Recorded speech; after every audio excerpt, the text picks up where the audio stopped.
뒤집어지는 내용, 어떻게 보면 지금 이 영상으로 인해서 본인의 시드가 갈릴 수 있습니다.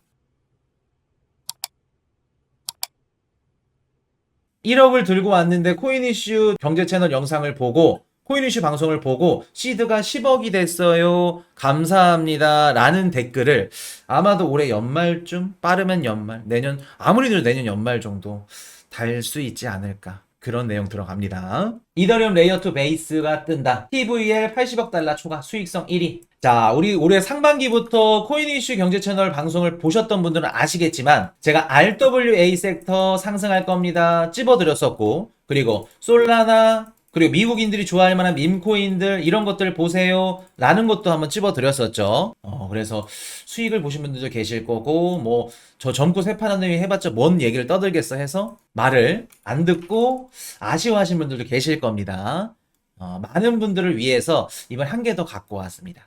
오늘 설명해드릴 섹터는 베이스 체인입니다. 이게 섹터로 포함을 다 뺀다. 그러면 이제 테마로 따지면 레이어 2죠.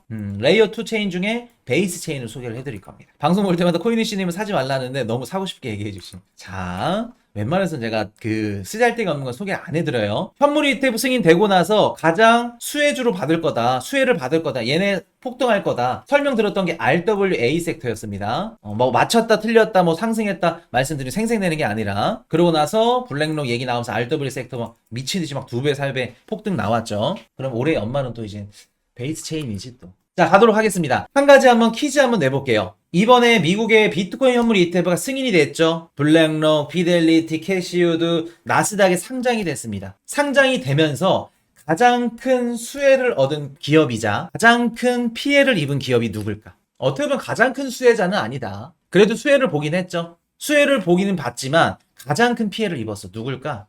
코인베이스죠. 코인베이스. 그렇죠. 제가 현물 ETF 승인 전에 작년인가 우리 멤버십 방송에서 코인베이스 주식 갖고 계신 분들 파세요, 매도해야 됩니다 말씀 드려놓고 고점에서 매도하고 신기하게 뚝 떨어졌죠. 현물 ETF 승인 전후로 해가지고 기억나세요? 제가 그렇게 시그널을 드렸던 이유가 뭐냐면은 비트코인 현물 ETF가 승인이 되면은 물론 수혜주 중에 하나가 코인베이스 맞습니다. 왜? 커스터디 서비스가 들어가니까. 근데 그 코인베이스 커스터디 서비스보다 가장 우려되는 게 뭐였냐면은, 자 볼게요. 기존의 미국인들이나 미국 기관들이 비트코인을 사고 싶어. 그럼 어디를 가야 사야 됐죠? 코인베이스 거래소를 통해서 사야 됐죠. 물론 뭐 OTC 마켓도 있고 뭐 다른 마켓도 있겠지만, 근데 앞으로 그럴 필요가 없어. 블랙록이 만든, 피델리티가 만든 그냥 현물 ETF를 사면 돼. 그럼 자연스럽게 코인베이스의 비트코인 거래량은 어떻게 돼요? 떨어지겠죠. 그동안 코인베이스의 그 주 수입원, 매출원은 뭐였냐면 거래 수수료입니다. 우리 한국 뭐 업비트도 그렇고 비썸도 그렇고. 그리고 그냥 그 외에 이제 뭐 쩌리로 뭐 서비스 이용료라던가 아니면 암호화폐 보관이라던가 디지털 지갑 서비스 뭐 기업 솔루션 아니면 뭐 코인베이스 벤처스가 투자해가지고 이런 투자 수익들, 그런 것들은 이제 주 수입료가 아니라 부수입이고 거래 수수료가 주 수입이죠. 근데 그 주 수입원이 흔들릴 수 있겠죠. 블랙록 현물 ETF 사면 누가 코인베이스에서 비트코인을 사, 실물로. 그렇기 때문에 코인베이스 위험할 수 있습니다. 주가 떨어질 수 있습니다. 라고 말씀을 드렸던 거. 그래서 2023년도 8월 달에 코인베이스가 어떤 생각을 하냐면, 야, 이거 거래 수수료 말고도 매출을 발생시킬 수 있는, 어떻게 보면 좀 우리의 비즈니스를 좀 다각화할 필요가 있겠는데? 라고 생각을 해서 만들었던 게 베이스 체인입니다. 베이스 체인. 자, 코인베이스랑 라이벌이 바이낸스 거래소가 있죠. 얘네들이 전 세계 1위 거래소를 계속해서 지금도 유지를 하고 있고, 전 세계 1위를 차지할 수 있었던 이유가 뭘까? 2018년도까지만 하더라도 빗썸이 1등이었습니다. 근데 그 빗썸 1등 자리를 차지하고 바이낸스가 1등 자리를 차지했죠. 차지할 수 있었던 이유가 뭘까? 뭐 때문에 바이낸스가 1위를 유지하고 있다고 생각하세요? 제가 봤을 땐 두 가지입니다. 크게. 첫 번째, BNB 코인이죠. 암호화폐 거래소에서 자체 발행한 BNB 코인을 발행해서 여기서 BNB 코인을 활용한 뭐 에어드랍이라던가 아니면은 뭐 바이낸스 뭐 런치패드라던가 BNB 코인을 살 수밖에 없게끔 생태계를 만들었죠. BNB 코인의 시가총액이 높아지면 높아질수록 바이낸스 거래소도 미친 듯이 올라갑니다. 그리고 여기에 또 추가적으로 들어간 BUSD가 있었죠. 바이낸스 생태계에서 거래되는 스테이블 코인. 쓰일 수 있는 BUSD.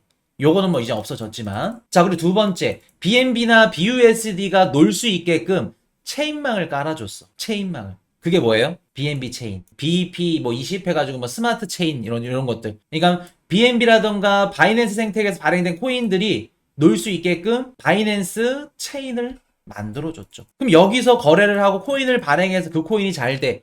트랜잭션을 계속해서 올라가. 그러면 그 수입은 누가 가져가요? 고스란히 바이낸스가 가져가죠. 그럼 바이낸스 거래소 입장에서는 코인도 발행해, 체인도 발행해, 거기다 뭐 BUSD 스테이블 코인 갖고, 그냥 암호화폐 생태계에서 돈이 되는 것들, 모든 비즈니스들은 다 얘네들이 다 했어.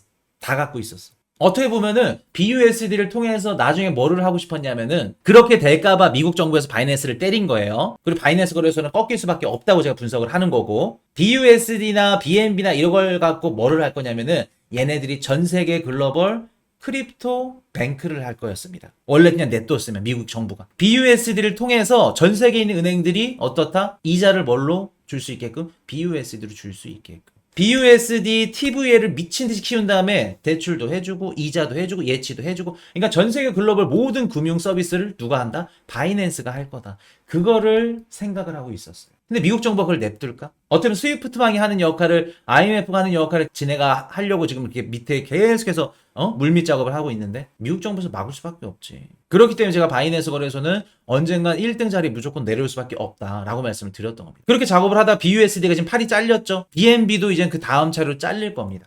잘릴 가능성 굉장히 높아요. 자, 그럼 코인베이스로 다시 돌아와 볼게요. 코인베이스가 바이낸스처럼 할 수 있을까? BNB 코인을 발행할 수 있을까? 옆에 있는 메타, 그때 당시 페이스북이죠. 리브라라는 스테이블 코인 발행한데 어떻게 됐어요? 미국에서 그냥 없어질 뻔했어. 근데 코인베이스가 무슨 깡으로 암호화폐 자체 코인을 발행하고 BNB처럼 이렇게 바이낸스처럼 막 지네가 막 하고 싶은 대로 못하죠. 코인을 발행해서 이자를 주고 대출을 받고 금융 크립토 뱅크를 한다? 꿈도 못 꾸죠. 눈치 살살 보다가 SEC 막 기소 들어가고 소송하고 스테이킹 이자 하는데도 그 증권형 토큰으로 해가지고 막 말리고 SEC가 못하게 하고. 근데 얘네들이 머리를 굴립니다.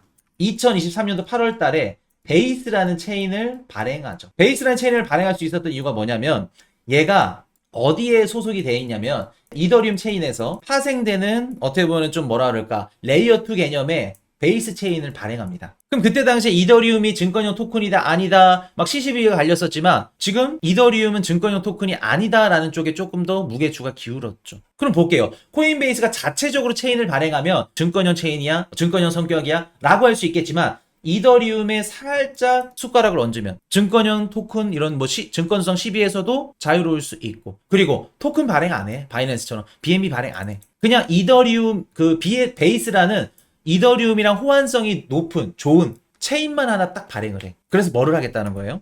코인베이스가? 그 코인베이스 CEO가 뭐 10억 명을 베이스 체인에 앉히겠다 이런 얘기를 하죠. 코인베이스가 지금 뭐를 하고 싶은 거냐면은 기존의 서클사에서 발행한 USDC 스테이블 코인 있죠. 이거를 활용해 가지고 베이스 체인에 TVL이라고 합니다. 잠재된 가치, 그 잠긴 시가총액. 그러니까 베이스 체인에 자금을 계속 넣겠다는 거야. 그래서 스테이블 코인이 항상 필요하겠죠. 스테이블 코인을 줘서 뭐 이자를 주고, 요새 크립토판에서 스테이블 코인을 통해서 이자를 주고 이런 것들이 지금 핫하잖아. 그러면 스테이블 코인은 뭘로 들어간다? USDC로 들어가서 뭐를 하겠다? 베이스 체인에서 대출도 해주고 이자도 받고 예치도 해주고 은행이 하는 역할을 하겠다는 겁니다. 물론 쉽지는 않겠죠. 전 성공한다고 보진 않아요. 근데 야망은 있어야 되니까. 절대 성공은 못합니다. 모건 스탠리부터 시작해서 뭐 미국의 월가 금융 애들이 가만둘까? 못합니다. USDC 베이스 체인 요거를 활용해서 어떻게 한다?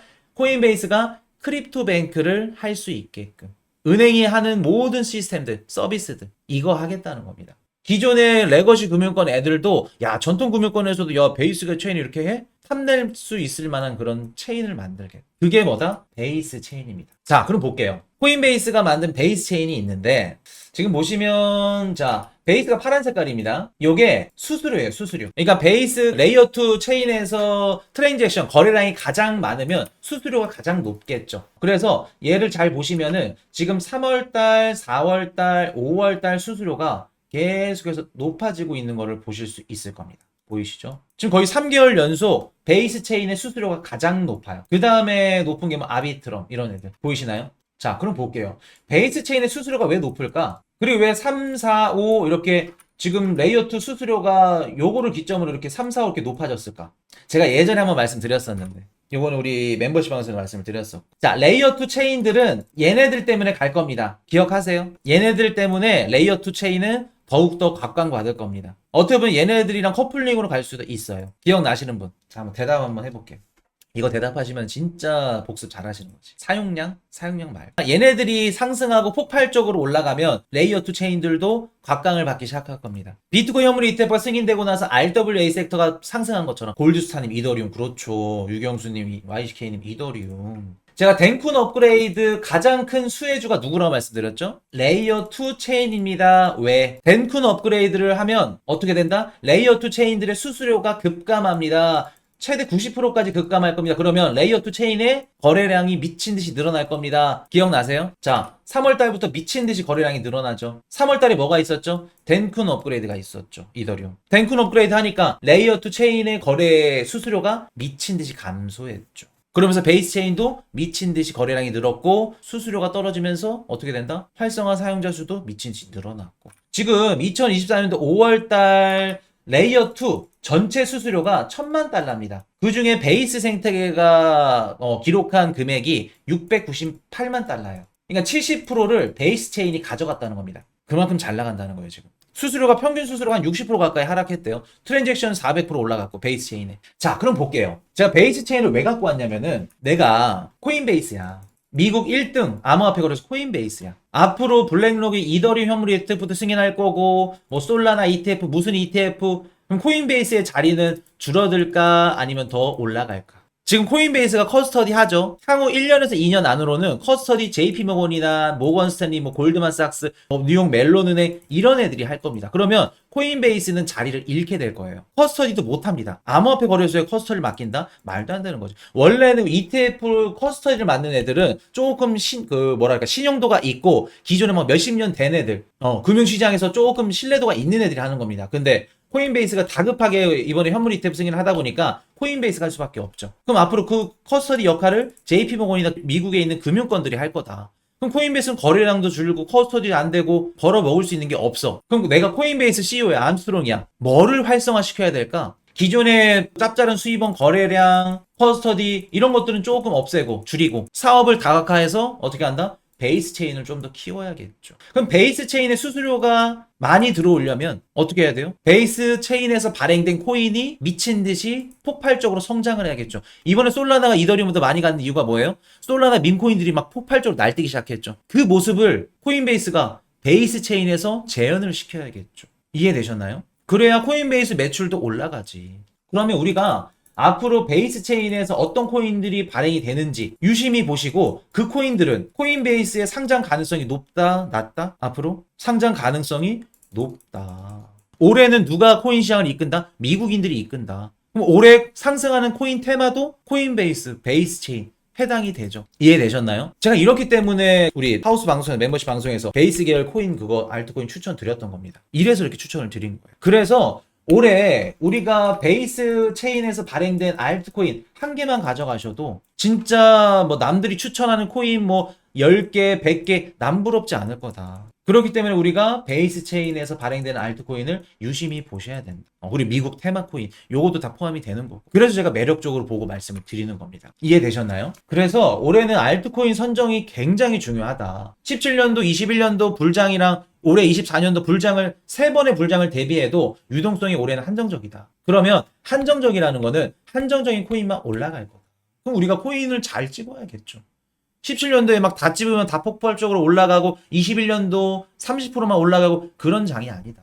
이해되셨죠? 베이스 체인 유심히 보셔야 된다는 거 마지막 정리하고 다음 섹터로 넘어가도록 하겠습니다. 코인베이스가 2023년도 8월 달에 만든 베이스 체인이 5월 달 레이어 2 트랜잭션 수수료 1위를 차지했습니다. 코인베이스는 미국 1위 거래소이기 때문에 앞으로 베이스 체인 생태계를 더욱더 확장시키려고 할 거예요. 베이스 체인의 거래량이 높아질수록 코인베이스의 매출 또한 상승하겠죠. 그렇기 때문에 베이스 체인에서 발행한 알트코인들은 코인베이스 상장 가능성이 굉장히 높을 겁니다.